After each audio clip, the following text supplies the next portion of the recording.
ఏమో తెలియపోతే మీ కూతురు ఇంట్లోనే ఉందని ఎలా అనుకుంటారు? ఇలాంటి దొంగ నాటకాలు, మనుషుల్ని చంపడాలు చేసేవాళ్ళు ఎన్ని నాటకాలైనా వేస్తారు.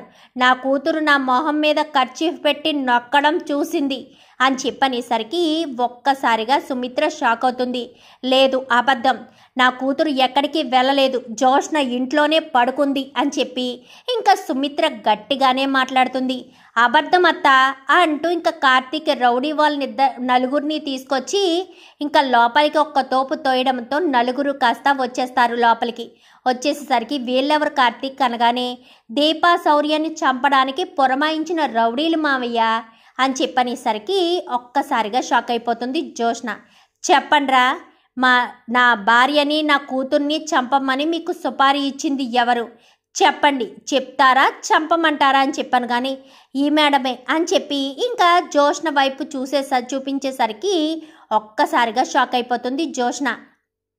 ఏంట్రా ఏం మాట్లాడుతున్నాం అనగాని, ఏంటి మేడం, మీరే కదా డబ్బులు ఇచ్చి మరీ మమ్మల్ని చంపమన్నారు, పైగా మీరు అక్కడికి వచ్చారు కదా, మీరు ఫోన్ చేశారు, ఎన్నిసార్లు ఫోన్ చేశారో ఈ కాల్స్ అన్నీ రికార్డింగ్లోనే ఉన్నాయి మేడం అంటూ ఫోన్ కాల్స్ అన్నీ కూడా రికార్డింగ్ ఆన్ చేసేసరికి ఇంకా నిమిషాలు ఫోన్ మాట్లాడినవి అన్నీ కూడా మొత్తం వచ్చేస్తాయి. అంతా విని సుమిత్ర అయితే చాలా బాధపడుతుంది.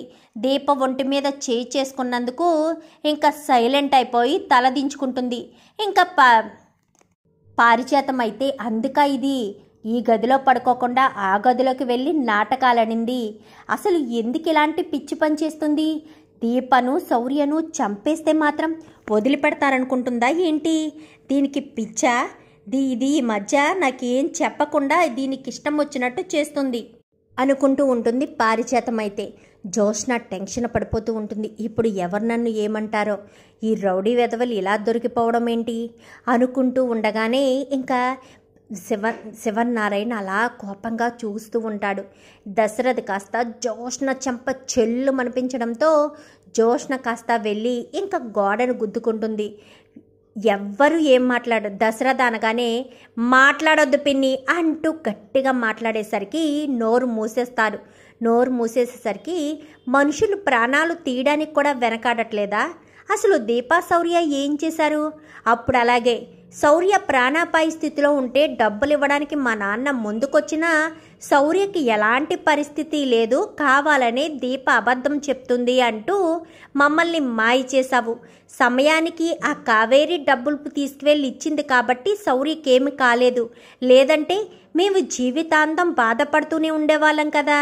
అసలు ఇప్పుడు దీపను శౌర్యను చంపడానికి ప్రయత్నించడం ఏంటి? వాళ్ళిద్దరినీ నువ్వు చంపవలసిన అవసరం ఏముంది? చెప్పు జోష్న అంటూ మాట్లాడేసరికి ఏం మాట్లాడదు, చెప్పాలి, ఈవేళ చెప్పి తీరాలి. అసలు నన్ను నా కూతుర్ని చంపడానికి ఎందుకు ప్రయత్నించింది? ఇదే మొదటిసారి అని అనుకుంటున్నారా? ఇంతకు ముందు కూడా ఇలాగే ప్రయత్నించింది. ఆ రోజు కూడా కార్తీక్ బాబు వచ్చి నన్ను కాపాడారు. ఈరోజు సమయానికి కార్తీక్ బాబు వచ్చారు కాబట్టి నేను ప్రాణాలతో బ్రతికున్నాను, లేదంటే అక్కడే నన్ను చంపేసేవారు అంటూ దీప మాట్లాడేసరికి చెప్పు జోష్న, అసలు ఇదంతా ఎవరి కోసం చేస్తున్నావు? ఎవరు చెయ్యమంటే చేస్తున్నావు? అసలు ఎందుకు దీపను చంపాలని చూసావు? శౌర్యను ఎందుకు చంపాలని చూస్తున్నావు? అసలు ఏంటిది జోష్న అంటూ ఇంకా దశరథ్ చాలా గట్టిగా అడుగుతాడు. బావ కోసం అనగానే చీ నోర్మే, నీకు అసలు సిగ్గుందా? ఒక పెళ్ళైన మగవాణ్ణి కోరుకునే ఆడదాన్ని ఏమంటారో తెలుసా? నేను నీ తండ్రిని, ఆ మాట నా నోటంట అనిపించొద్దు. ఏంటి నాన్న ఏంటిదంతా? సరే నాన్న, నువ్వు చెప్పినట్టుగా జోష్న సలహాలతో మనకి ఎలాంటి సంబంధం లేదు. జోష్నకు మనం కుదిర్చిన పెళ్ళే చేసేద్దాము.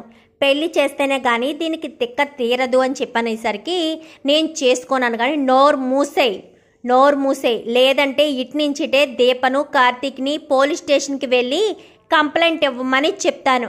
నేనే సాక్ష్యం చెప్తాను. రౌడీ వాళ్ళందరినీ కూడా తీసుకువెళ్ళి వాళ్ళందరితో కూడా సాక్ష్యం చెప్పించి నీకు జైలు శిక్ష పడేటట్టు చేస్తాను అని చెప్పనేసరికి ఒక్కసారిగా జోష్న షాక్ అయిపోతుంది.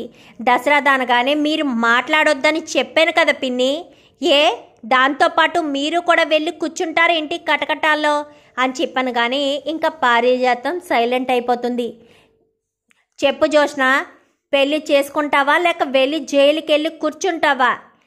ఒక మనిషి మీద హత్యా ప్రయత్నం చేస్తే ఎంత జైలు శిక్ష పడుతుందో, ఎన్ని సంవత్సరాలు పడుతుందో నీకు బాగా తెలుసు కదా.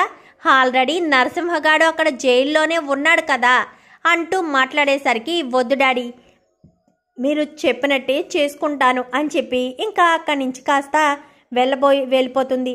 నన్ను క్షమించు దీప, నిజాలు తెలియకుండా నీ ఒంటి మీద చేయి చేసుకున్నాను అని చెప్పాను అని ఇంకా సుమిత్ర అయితే దీప చేతులు పట్టుకుంటుంది. లేదమ్మా, మీరు మీ అమ్మాయిని తప్పుగా అర్థం చేసుకోలేదు. మీ అమ్మాయి గురించి మీకు పూర్తిగా తెలియదు కదా, మీకు అలాగే అనిపిస్తుంది. పూర్తిగా తెలిసిన రోజు, మీ కూతురు మనస్తత్వం తెలిసిన రోజున మీరు ఇంకా పశ్చాత్తాపడతారు. పర్వాలేదమ్మా, మిమ్మల్ని నేను అమ్మలానే కదా అనుకుంటున్నాను. ఒక అమ్మ తన కూతుర్ని కొట్టినంత మాత్రాన నాకు ఏమీ నొప్పి అనిపించలేదు, కానీ అర్థం చేసుకోకుండా కొట్టారని బాధ కలిగింది. ఇప్పుడు అర్థం చేసుకున్నారు, ఎవరు తప్పు చేశారో కూడా తెలుసుకున్నారు.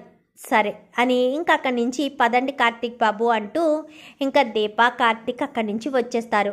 ఏంటి దీప, ఏంటిదంతా? అసలు జోష్న అని చెప్పాను కానీ, ఏమో కార్తీక్ బాబు, నేను మీకు ముందు నుంచి చెప్తున్నాను, నన్ను వదిలేయండి, జోష్నను పెళ్లి చేసుకోండి అని చెప్పాను కానీ, నీకేమైనా పిచ్చా దీప? నా భార్యను వదిలేసి దాన్ని ఎందుకు పెళ్లి చేసుకుంటాను? నువ్వు చెప్పినంత మాత్రాన దాన్ని చేసుకుంటానా ఏంటి? నాకు ఎప్పటికైనా నువ్వే భార్యవి. జోష్నను నేను ఎప్పటికీ భార్యగా అనుకోను కూడా అని చెప్పి ఇంకా ఇద్దరు కూడా ఇంటికి వెళ్తారు.